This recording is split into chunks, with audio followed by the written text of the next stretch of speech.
मतदारसंघामध्ये खूप चांगला प्रतिसाद मिळतोय. जनतेने पूर्ण ही निवडणूक आपल्या डोक्यावर घेतलेली आहे आणि त्यांनी निश्चय केलेला आहे की दिनेश गावडेंच्या मिसेसला सुप्रिया दिनेश गावडे यांना निश्चितच विजयी करायचं आहे. आणि मी बोलत नाही, ही जनता बोलते. जनतेलाच तुम्ही विचारू शकता. आज हे संपूर्ण पंचक्रोशीतील जनता माझ्याबरोबर आहे. हवं तर त्यांना विचारू शकता, मी म्हणतो म्हणून नाही. आणि जनतेचा कौलच ठरवणार येत्या 9 तारखेला की भरघोस मतांनी आमचा विजय होणार आहे आणि धनुष्यबाण या मतदारसंघामध्ये निश्चितच विजय होणार. तिन्ही सीटा आमच्या येणार, दोन्ही पंचायत समिती आणि जिल्हा परिषद. ही जी जिल्हा परिषद निवडणूक होती ती निश्चितच शिवसेनेला सुटलेली आणि ही निवडणूक बिनविरोध होत होती. पण यामुळे जनता ही आमचे हे सर्व जे माझ्यावर दिनेश गावडे प्रेम करणारे, शिवसेनेवर प्रेम करणारे लोक आहेत, त्यांनी ही निवडणूक आपल्या हातात घेतलेली आहे. ही निवडणूक माझ्या हातात नाही, आता ही जनतेच्या हातामध्ये आहे. ती येणाऱ्या 9 तारखेला समजेल की बाबा हा मतदारसंघ कोणाचा आहे. तो निश्चितच येणाऱ्या काळामध्ये आंबोली हे पर्यटन स्थळ आहे आणि पर्यटन स्थळ डेव्हलप करण्याचा निश्चित खूप प्रयत्न आम्ही करणार, माझ्या माध्यमातून करणार. याच्या आधी पण करत आलो.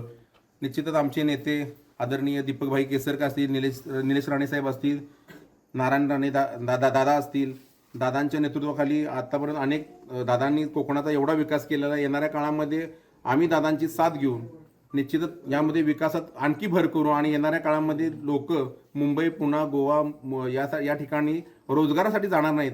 या निमित्ताने पर्यटन डेव्हलप करून इथे रोजगार निर्मिती करण्याचा प्रयत्न करू. येणारा नीतीला हा निश्चितच माझ्या बाजूने असणार 100%. येथील जे शेतकरी आहेत त्यांच्याकडे दुर्लक्ष होत आहे. इथे माकडांचा त्रास आहे, त्यांना सांबरांचा, वन्य प्राण्यांचा त्रास आहे, फॉरेस्ट डिपार्टमेंट त्रास देते त्यांना. बाकी अनेक ठिकाणी इथला शेतकरी त्रस्त आहे. त्याच्याकडे निश्चितच लक्ष दिलं पाहिजे. आणि प्रॉपर कसं आहे, मॅन टू मॅन पोचणारा मी माणूस आहे, डोर टू डोर पोचलेला आहे आणि इथल्या लोकांच्या समस्या मला त्यांची जाण आहे. त्यामुळे निश्चितच चांगल्या प्रकारे काम करून येणाऱ्या काळामध्ये इथल्या लोकांसाठी 24 आवर्स काम करणारा माणूस आहे मी. गेली 5 वर्ष सातत्याने आपल्या मतदारसंघात कामं केलेली आहेत. त्यांनी सामाजिक क्षेत्रात भरपूर कामं केलेली आहेत. कोणत्याही प्रकारचं काम असो त्यांनी सगळ्या प्रकारे त्यांनी मदत केलेली आहे. देवाचे कार्यक्रम असो किंवा कुठले खेळाचे कार्यक्रम असो, सर्वांना त्यांनी मदत केलेली आहे. कुठल्याही प्रकारचा त्यांच्याकडे सरकारी निधी नसतानाही त्यांनी आपल्या स्वखर्चाने त्यांची सगळ्यांची मदत केलेली आहे. कोणाला हॉस्पिटलमध्ये कोण अचानक ॲडमिट झाला तर त्यांना 1,00,000-2 लाखाची गरज पडली तर त्यांनी मदत केलेली आहे. तशी त्यांना सगळ्याच गोष्टीत त्यांनी सर्वांना मदत केलेली आहे. धार्मिक क्षेत्रात म्हणा किंवा खेळाच्या क्षेत्रात म्हणा त्यांनी भरपूर लोकांना मदत केलेली आहे. म्हणून त्याचं निश्चितच त्यांनी सगळ्यांची मनं जिंकलेली आहेत, जनतेची मनं जिंकलेली आहेत. त्यामुळे त्यांना निश्चितच जनतेचा प्रतिसाद पॉझिटिव्ह मिळेल. त्यांनी माजी सैनिकांना पण आश्वासन दिलं आहे की जसं मी माजी सैनिकांचं काम करत होतो जिल्ह्यामध्ये, तर मला सगळं माजी सैनिकांच्या कामाबद्दल माहिती आहे. त्यांनी मला सोबत घेतलेलं आहे सैनिकांच्या कामासाठी. त्यांना जरी सैनिकांच्या कामाबद्दल किंवा त्यांच्या कुठल्या गरजाबद्दल त्यांना जरी माहिती नसेल तरी त्यांनी माझ्याकडून माहिती घेतलेली आहे आणि माझी मदत घेऊन त्यांनी भरपूर सैनिकांना मदत करण्याची प्रयत्न केलेला आहे आणि मी पण त्यांना तशी साथ दिलेली आहे आणि अजूनही मी सैनिकांची कामं करू शकतो त्यांच्या वतीने. मी बाळकृष्ण दळवी, विलवाडा पंचायत समितीतले एक सदस्य. मी आंबोली मतदारसंघ गेले खूप वर्षापासून पाहतो. त्या आंबोलीमध्ये चंद्रकांत गावडे हा सभापती झाला, अध्यक्ष झाला. त्यावेळी तो माझ्या संघात होता. त्याला विजयी करण्यासाठी त्यावेळी आंबोली हा मतदारसंघ विलवडा पंचायत समितीत नव्हता, तरी पण तो आमचा एक मित्र होता, तो सदस्य झाला. त्यानंतर रोहिणी गावडे याच धनुष्यबाणावरती विजयी झाल्या. नकळत गेल्या वर्षीच्या टर्ममध्ये पैशाचा वापर झाल्यामुळे आमचा उमेदवार पडला गेला, फक्त 50 मतांनी. ते एक दुःखाची बाब होती. राघोजी सावंत, पण आम्ही एवढं सहकार्य केलं की मोठं भन्नाट सहकार्य केलं. आणि राघोजी सावंतच्या नंतर आमच्याकडे इथे लाभलेला दिनेश गावडे. दिनेश ज्यावेळी आमच्या गावामध्ये आला, आमचे धार्मिक इथे कार्यक्रम होतात, सांस्कृतिक कार्यक्रम होतात, खेळांचे कार्यक्रम होतात, त्यात दिनेश आला.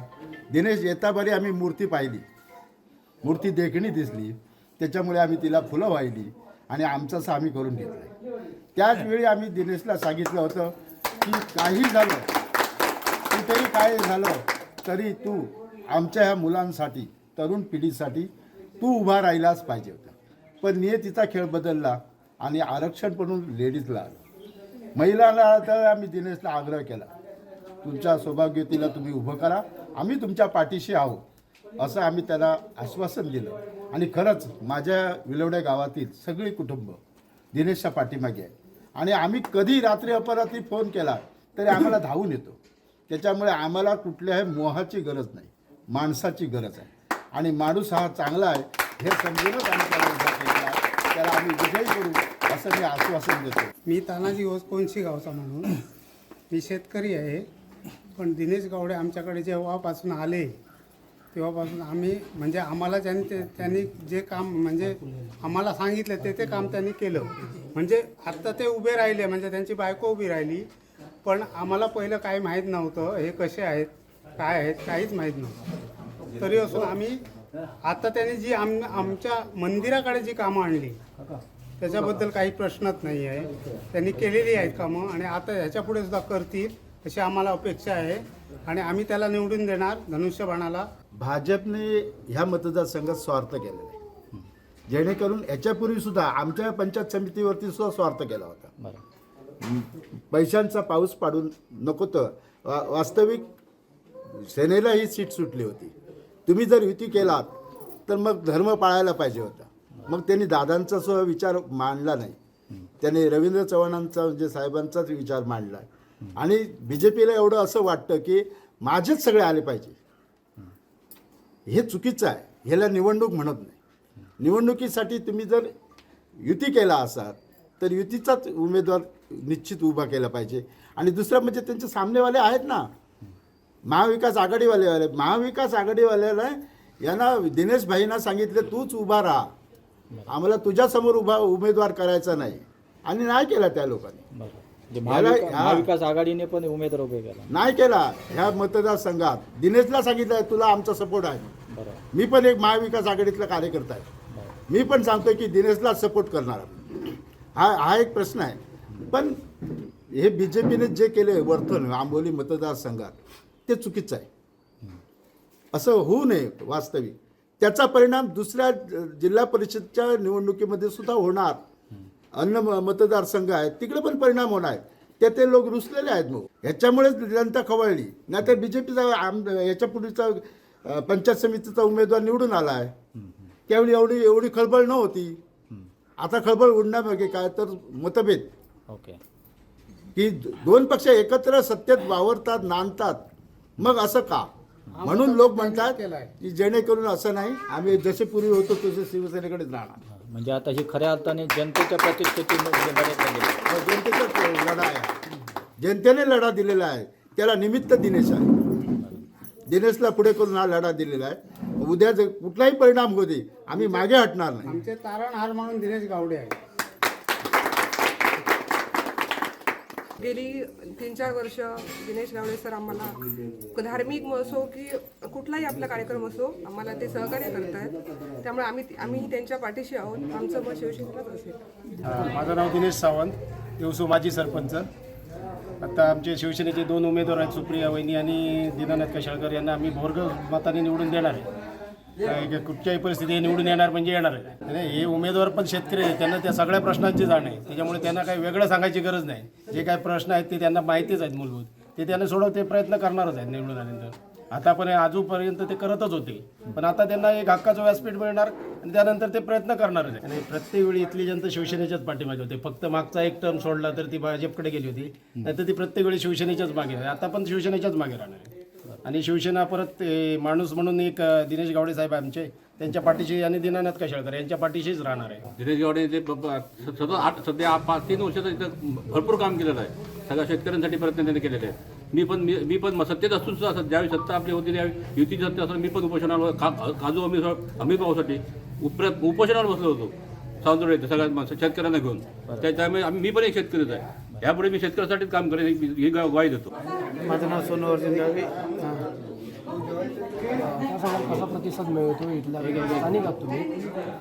या वेळेमुळे पंचायत समिती मतदारसंघामध्ये सुप्रिया गावडे आणि दीनानाथ कशाळकर यांना बऱ्याचपैकी लीड असून इकडे लीडमध्येच सीट जिल्हा परिषदची आरामात सुटते आणि चांगलं वातावरण आहे. इकडे समोरच्या उमेदवाराचा तेवढा संपर्क नाही. दिनेश भाईने गेली 5 वर्ष या मतदारसंघामध्ये सर्व मदत म्हणा, शाळांना सहकार्य, तसेच कलाकार मानधन म्हणा, सगळ्यांना मदत केलेली आहे. त्यामुळे प्रचंड संपर्क त्यांचा या 5 वर्षामध्ये झालेला आहे. त्यामुळे लोकांना तसं प्रजाला फिरायचीच गरज नाही अशी परिस्थिती निर्माण झालेली आहे. कारण सगळ्यांना माहीत पडलेलं आहे. कारण संपर्क झालेल्यामुळे मतदान बऱ्यापैकी 85 मतदारसंघ हे लीडमध्ये असणार. खरं तर तुम्ही उबाटामध्ये होता आणि उबाटामधून तुम्ही आज शिवसेनेमध्ये आलेला आहात. हा विश्वास शेवटी कुठेतरी एखाद्या नेतृत्वावर विश्वास ठेवून आपण हा विचार करत असतो. तर तुम्ही हा जो निर्णय घेतला तो का घेतलात आणि कशामुळे? कारण ज्यावेळी या मतदारसंघामध्ये सुरुवातीला मी दिनेश भाईंना आणलं आहे आणि भविष्या दृष्टीने एक व्यक्ती महत्त्वाची होती जिल्हा परिषद नेतृत्व करण्यासाठी. त्यामुळे दिनेश भाईंना गेली 5 वर्ष मी या मतदारसंघात फिरवलं आहे आणि त्यांना शब्द दिला होता, तुम्ही ज्यावेळी तुम्हाला प्रतिनिधित्व करण्याची जेव्हा संधी मिळेल त्यावेळी मी तुमच्याबरोबर 100% आहे. काही करायला लागलं तरी चालतं, पण तुम्हाला निवडून आणणार, या प्रतिनिधी तुम्हाला या भागामध्ये करणार 100% त्यांना शब्द दिलेला होता. त्यामुळे मी त्यांना आज साथ देत आहे. या ठिकाणी भाजपना बऱ्यापैकी फटका बसणार. भाजपने खरी युती करायला पाहिजे होती. आम्ही त्यांना करण्यासाठी जिल्हा परिषद सोडून आम्ही पंचायत समिती दोन्ही सोडण्यासाठी तयारी केली होती शेवटपर्यंत. परंतु ते आमच्यावर दबाव आणणार, पंचायत समिती जिल्हा परिषद सोडा. पण आम्ही सांगितलं 5 वर्ष गेली काम करतोय, तुमचा उमेदवार कुठं फिरला नाही या मतदारसंघात, तरी असून तुम्ही मागणी करता. आणि सिटिंग सीट ही पहिल्यापासूनच शिवसेनेची आहे आणि आम्ही ती सीट बऱ्यापैकी वातावरण असून तुम्हाला पंचायत समिती आम्ही देतो, जिल्हा परिषद आम्हाला सोडा, तरी ते काही पदाधिकाऱ्यांच्या हट्टापायी हा निर्णय घेतला. हा निर्णय त्यांना 100% मागात पडणार. जिल्हा परिषद सोडा, ती पंचायत समिती दोन्ही त्यांना नाही. आता मी चॅलेंज देऊन सांगतो, 100% जिल्हा परिषद आणि दोन्ही पंचायत समिती ताकदीने काढणार. मी बाळा दिगंबर दळवी, आमचे नंदकिशोर दळवी, सोनू दळवी, आनंद दळवी यांनी जो विश्वास दाखविला, तो विश्वास दाखवून आज त्यांच्यावर प्रवेश केला. याला एकच कारण आहे की युती सरकारने आज भाजपने सीट घेऊन आम्हाला दिनेश गावडेंना सीट नाही दिली. म्हणजे एकाएकी सीट द्यायला पाहिजे होती. आमची निवडून काढली असती, बिनविरोध निवडून यायचा आनंद झाला असता. आणि त्याला लावून आम्ही उबाटा सोडून एक मतानं सीट निवडून काढण्यासाठी प्रयत्न करण्यासाठी इथं आलो आणि ते 100% सीट निवडून काढणार हे आम्ही ग्वाही देतो. तुम्ही एक कलाकार आहात, दशावतार कलाकार आहात आणि ग्रामीण भागामध्ये असे अनेक दशावतार कलाकार आहेत, ह्या भागामध्ये देखील आहेत. आणि खऱ्या अर्थानं या अशा दशावतार कलाकारांना खऱ्या अर्थाने लोकाश्रय मिळणं फार गरजेचं आहे, राजाश्रय मिळणं फार गरजेचं असतो. आणि अशा वेळी दिनेश भाऊ तुमच्यासाठी हा लोकाश्रय किंवा राजाश्रय तुमच्या दृष्टीने दिसतोय का? नक्कीच मिळवून देणार. कारण ही गोष्ट मी आनंदाने सांगणार. कारण राणे सरकार ज्यावेळी शिंदे गटा झालं, शिवसेना झालं, त्यावेळी मानधन आम्हाला दशावतारांना 2,500 होतं. ते आता 5,000वर त्यानं दिलं. म्हणजे नक्कीच आमचे जर दिनेश गावडे येतील तर आमच्या या भागातले ते असल्या कारणानं आम्ही आनंदाने त्यांच्या समोर जाऊ शकू.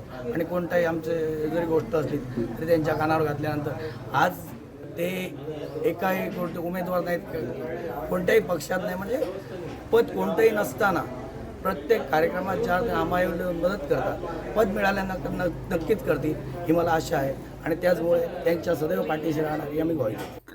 आज मुंबईहून गुंडा इथे येत आहेत अप्रत्यक्षितया. गेल्यावेळी पंचायत समित्या आले होते, हे आम्हाला माहिती आहे. पण ही हुकुमशाही नको आहे, आम्हाला लोकशाही पाहिजे. आणि आम्ही आज आदरानं दिनेशजींकडे आमचा युवा नेता म्हणून पाहतोय. आणि खरोखरच त्यांच्याकडे असं मोठेपणाचं कुठेही नाही. ते कोणाच्याही पंक्तीमध्ये जाऊन बसत आहेत, खांद्यावर हात ठेवतात, खूप बरं वाटतं. त्यांच्याकडे मोठेपण आहे. ते या राजकीय क्षेत्रात कमवण्यासाठी आलेले नाही आहेत, हे आम्हाला स्पष्ट दिसतंय. त्यांना पक्ष पुढे न्यायचे नाहीत, त्यांना कर्तृत्वानं विकास कामं करून पुढे जायचं आहेत. त्यानिमित्त सुप्रियाताई ह्या उमेदवार गावडे ह्या उमेदवार आहेत, चांगल्या सुशिक्षित आहेत आणि सुशिक्षित घराण्यातले आहेत. आणि तसे दिनानाथ कशा करते आज भाजपमध्ये होते, आज शिंदे गटात आले आहेत. त्यांची पण कुठेतरी कुचंबणा होती आणि त्यांनी आज दिनेशजींचं कार्य बघितलं आणि त्यांनी आज ह्या पक्षात प्रवेश केलेला आहे. ही मैत्रीची लढत असली तरी आमचे कार्यकर्त्यांना मी विनंती करतो, आपण कुठेही हात पुढे न करता आपल्या लोकशाहीसाठी सगळ्यांनी सर्व ग्रामीण भागातील आंबोली, चौकुळ, विलवडे पंचायत समिती, जे पारपोली जे गाव आहेत त्या माता भगिनींना सांगतोय, एक वेळ ह्या दोघांना संधी द्या. आम्ही सगळ्यांना समान न्याय देण्याचं काम करू. आता इथे खूप या गावामध्ये बघतोय खूप अडचणी आहेत का, त्यांच्या सरपंचाबरोबर नाराजी आहेत. मी प्रत्यक्ष सांगतोय, इथे खोदकाम चालू आहेत, त्यांना घरांना भेगा पडले आहेत. माझ्याकडे व्यथा म्हणली, मी 1 तास तिथे थांबलोय. पण हे थांबवण्यासाठी आज कुठेतरी नेतृत्व पाहिजे. आणि यामध्ये आम्ही स्वतः लक्ष घालणार आहोत, सगळ्यांना घेऊन, सगळ्यांना विश्वास घेऊन. आणि सर्वांना सांगतो यापुढे एकत्र येऊन या लोकशाहीचा, या बाळासाहेब ठाकरेंचे विचार घेऊन आलेल्या या शिंदे सेनेला मत द्या, धनुष्यबाणाला मत द्या आणि ह्या गावचं गाव पण राखा, या ग्रामीण भागाचं रक्षण करा. आणि हे परप्रांतीय उद्या अनेक राजकीय लोक इथे दिल्ली, गुजरातहून आज जमिनी घेतलेल्या आहेत. मळगाव बघा, नेमळे या ठिकाणी आज सगळीकडे करप्शन चालू आहे बघा, सगळ्या जमिनी विकत घेतलेल्या आहेत. आज आमच्या कोकणाची रास होत आहे, लक्षात ठेवा. पुढील भविष्यासाठी तो धोका आहे. यासाठी पत्रकार बंधूंना पण विनंती आहे, आज तुम्ही आवाज उठवा. आज कुठेही जमिनी विकल्या गेल्या नाही पाहिजे. आज मराठी माणसाचे लोकशाही इथे टिकले पाहिजे. कोकण माणसाचा श्वास हा मोकळा पाहिजे. पुढच्या पिढीसाठी आम्हाला जमिनी विकण्यासाठी आम्हाला निवडून दिले नाही, हे लक्षात ठेवा. आणि सगळ्यांनी एकत्र येऊन भरघोस मतांनी या सर्वांना निवडून द्या अशी मी विनंती करतो. माझे नाव सुप्रिया दिनेश गावडे. मी शिवसेनेतून आंबोली जिल्हा परिषद मतदारसंघातून अधिकृत उमेदवार म्हणून उभी आहे. तर मी मिस्टर माझे गेली 8-10 वर्ष, अनेक वर्ष ह्या मतदारसंघात कार्यरत आहेत आणि त्याचं फळ हे मला 9 तारखेला भेटणारच आहे. पण मला ते आत्तापासूनच दिसतंय, कारण ज्यावेळी मी मतदारसंघात फिरते, कारण माझं माहेर कोल्हापूर आहे, ह्या कोकणवासीनी म्हणजे ज्यावेळी मुलगी नांदायला येते, किती येते, लव्ह मॅरेज असू दे, अरेंज मॅरेज असू दे, पण एक ना एक दिवस तिला असं आईवडिलांची आठवण येते. पण मी तुम्हाला खरं सांगते, मला एकही दिवस या कोकणवासियांनी की परकेपणा कधीही जाणू दिला नाही. आणि हे फक्त शहरातलीच व्यक्ती सांगू शकते. आणि खूप म्हणजे दिनेशजींचं कार्य बघून मला खरंच म्हणजे मला पण इतकं त्यांनी कधी बोलून नाही दाखवलं. पण मीही एकेकाळी म्हणजे ज्यावेळी ते राजकारणात उतरले त्यावेळी माझाही थोडा विरोध होता. म्हणजे मी बोलले त्यांना, तुम्ही कोणत्या ह्याच्यावर बेसवर उतरला आहे, आपलं घराणेशाही तर राजकारण नाही आहे. पण त्यांनी मला एवढंच सांगितलं, मी माझ्या कोकणवासियांच्या, माझ्या हक्काच्या माणसांसाठी आणि जनतेच्या सेवेसाठी मी राजकारणात उतरलेलो आहे. आणि ज्यावेळी मी त्यांच्या पाठीशी म्हणजे ज्यावेळी मला त्यांचा आनंद बघून असं वाटलं की ह्यात खरोखर काहीतरी आनंद आहे. हळदीकुंकू कार्यक्रम असू दे, शालेय शिक्षण वाटप असू दे, त्यांच्या क्रीडा स्पर्धा असू दे, किंवा वैयक्तिक काही गरजू लोक असतील त्यांना केलं, तर खरंच खूप आनंद आहे. आणि त्यांच्या आनंदात मी खरंच सहभागी आहे. आणि त्यात मला खूप आनंद मिळतो. कारण आता मी बघते ना, ज्यावेळी मी आता प्रचाराला उतरले तेव्हा म्हणजे ह्या लोकांना मी बघते तर ते मला म्हणतात, मॅडम तुमची काळजी घ्या, तुम्हाला त्रास होऊ नये, तुम्ही छान राहावा. असं कोण म्हणतं? हे फक्त आपण काय म्हणतो, नाही माझी माणसं हा विचार करू शकतात, म्हणजे माझे आई वडील, भाऊ बहीण. पण तसं नाही आहे. ह्या लोकांनी मला भरभरून प्रेम दिलेलं आहे आणि ह्याच्यावर माझा पूर्ण विश्वास आहे. आणि त्या 9 तारखेला 101% आम्ही जिंकणार. वाईट वाटतं या गोष्टीचं की विकास झालेला नाही आहे. मला माहीत नाही गेली 5 वर्षात म्हणजे कुणी काय हे केलं असेल, पण वाईट खंत वाटते ज्यावेळी आपण म्हणजे आता पावसाचं वातावरण नाही आहे तरी आपण एवढ्या लहान रस्त्यातनं जातोय. मग पावसात त्या रस्त्याची काय अवस्था असेल. पण ह्या जास्त कोकणवासी लोक मिळगतीच्या निमित्तानं त्यांची मुलं सुना बाहेर आहेत, मुंबई, पुणे, गोवा कुठेही शहरात आहेत. पण जास्त वयोवृद्ध लोक आहेत आणि ती लोक ज्यावेळी मुलगा तिकडनं आईला फोन करत असतो आणि आईचा फोन लागत नाही, पण त्या बिचाऱ्या आईला माहीत नसते लाईट नाही, आपल्या मोबाईलचं चार्जिंग संपलंय किंवा पावसामुळं रेंज नाही आहे. ही एक खूप मोठी समस्या आहे. लाईट असू दे, पाण्याचा प्रश्न असू दे, आबालवृद्धांसाठी खरंच मनात खंत आहे की त्यांना लाईटीचा प्रश्न आहे, त्यांना ते चार्जिंगचा प्रश्न आहे, परत तुमचा टॉवरचा प्रश्न आहे. याचं वाईट वाटतंय. पण आपली मुलं इथंच राहिली पाहिजेत, आपल्या घरात राहिली पाहिजेत. आणि त्यासाठी आम्ही दिनेशजी आणि आम्ही नक्की होता तेवढं आम्ही प्रयत्न करत राहणार.